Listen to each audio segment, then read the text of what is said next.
နီးပြရေးအာဒီတာနဲ့အာကစားဒရိုက်တာအန်ဒရီယာဘာဒါတို့အတွက်အခုနေရာသည့်အပြောင်းရွှေ့ကာလာရဲ့ဦးစားပေးပြစ်မှတ်ဖြစ်တဲ့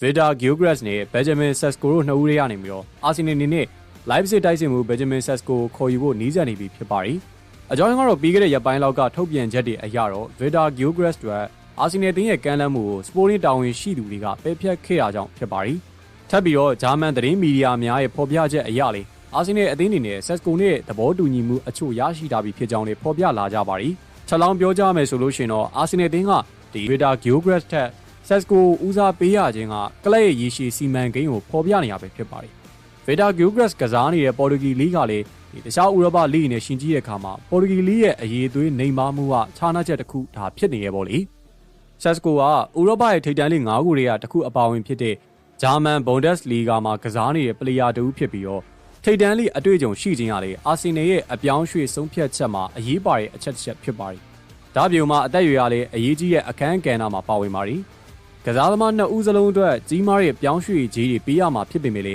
ဆက်စကိုရဲ့ငယ်ရွယ်တဲ့အသက်အရွယ်ကရေရှည်မှာရင်းနှီးမြှုပ်နှံမှုပုံမဆွဲဆောင်လျက်ရှိပြီးတော့အနာဂတ်မှာပြန်လည်ရောင်းချမယ်ဆိုလို့ရှိရင်လေအကျိုးမြတ်ရရှိနိုင်မှာဖြစ်ပါတယ်။ဒါကြောင့်မလို့ဘန်နာအင်းများတာမှုနဲ့အမြဲဆုံးရေရှည်တည်တံ့မှုစီးမြင့်တွေကိုထည့်သွင်းစဉ်းစားလိုက်တဲ့အခါမှာတော့ဒီအချက်တွေကပုံမပြီးတော့အရေးကြီးလာတယ်လို့ပြောရလိမ့်မယ်။အာဆင်နယ်အသင်းအနေနဲ့ကလည်းဒီဆက်စကိုကိုပရီးမီးယားလိမှာလိုက်ရောညီထွေဖြစ်အောင်လို့အချိန်ယူရနိုင်တယ်ဆိုပေမဲ့လေ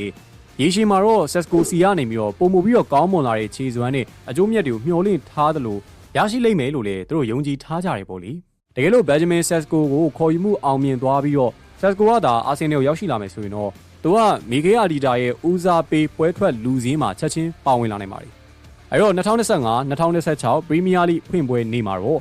မန်ချက်စတာယူနိုက်တက်နဲ့ကစားမယ်ပွဲအတွက်အာဆင်နယ်ရဲ့ဖြစ်နိုင်ခြေပွဲထွက်လူစည်းကတော့